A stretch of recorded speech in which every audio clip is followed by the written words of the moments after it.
please join me in welcoming Dr. Michael Capps from Epic Games to the stage to show off the next generation of the Unreal Engine running on Xbox 360.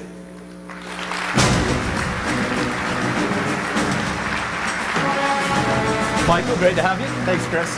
And I'm going to leave the audience in your capable hands. I'll do what I can. I appreciate it, sir. Totally have to buy a Zune now. Okay, I'm Mike Capps. I'm the president of Epic Games. I hope there's a few Xbox fans in the audience today. Not one, all right. But you may remember a game we made for the Xbox called Gears of War that we did with Microsoft. We've had really good success. Thanks! I'm kind of proud of it. So we've had really good success with Gears and also Unreal Tournament.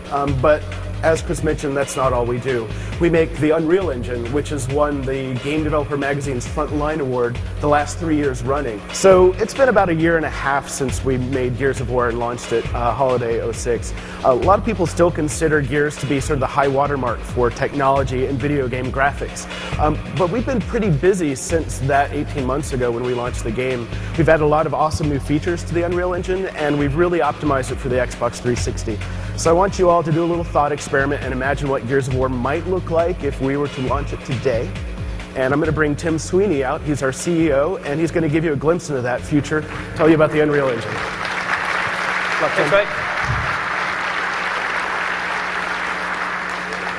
So now we're going to show you some of the things we've been working on since we shipped the original Gears of War game. Now, we never stop working on new features in the Unreal Engine. It's always a work in progress. We're always adding more. So one of the major new things we've added is ambient occlusion technology. This technology enables us to add much more realistic dynamic shadows to scenes using a pixel shader technique.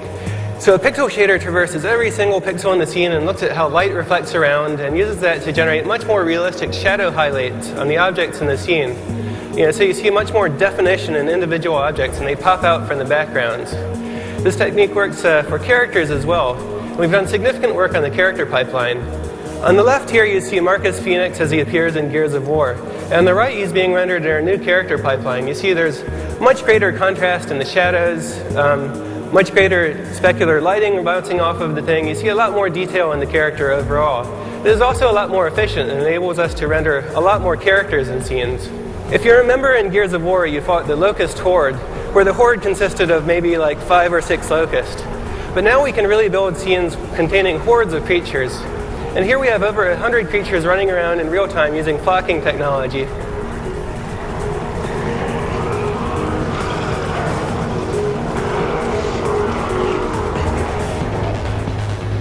We've also improved the water technology on Unreal Engine 3.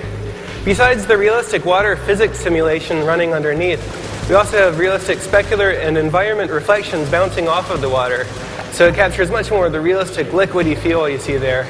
We also have more dynamic interaction with the water, so more realistic sound effects, more realistic splashes using particle systems. And this scales to very large environments. So you can build your game taking place on a deserted island, or you can build that jet skiing game you've always wanted to build using Unreal Engine 3. The engine now scales to much larger scenes like that. Now, Matinee is the system we use to build all of the Gears of War cinematics, the real-time cinematics that play back in engine. We've substantially improved this to give artists movie director class control over all of the objects in the scene, over cameras, over cuts.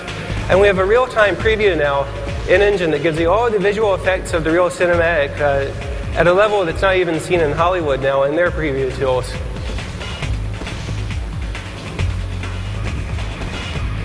We've also incorporated Aegea's soft body physics simulation tool, which enables us to simulate objects that are realistically elastic and fluidy, like you see with this cube of meat we built here. You can see the player can interact with that, push little pieces of it around, and it's all very elastic and buoyant. This also scales well to fluids. So here you have fluids moving around with viscosity and surface tension, retaining their shape. This enables artists to build environments that are much more organic and real-worldish. You can also destroy them. The thing that we do after we spend a few years building a beautiful game world, the first thing gamers want to do is blow it up. And now they can do that. So we've implemented some real-time structural analysis tools in Unreal Engine 3 that can determine how objects break apart into pieces given stresses and strains. And here we have applied that so that we have a building built out of concrete with a steel structure underneath. And you can see the player can go around and blow holes in the concrete, destroy the structure of the level, while the steel remains underneath. This is just one of the tools that enables designers to create far more realistic and destructible environments in future games.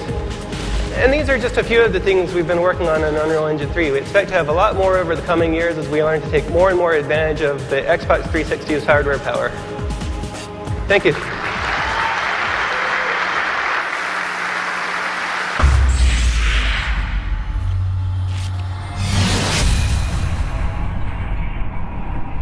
Sweet.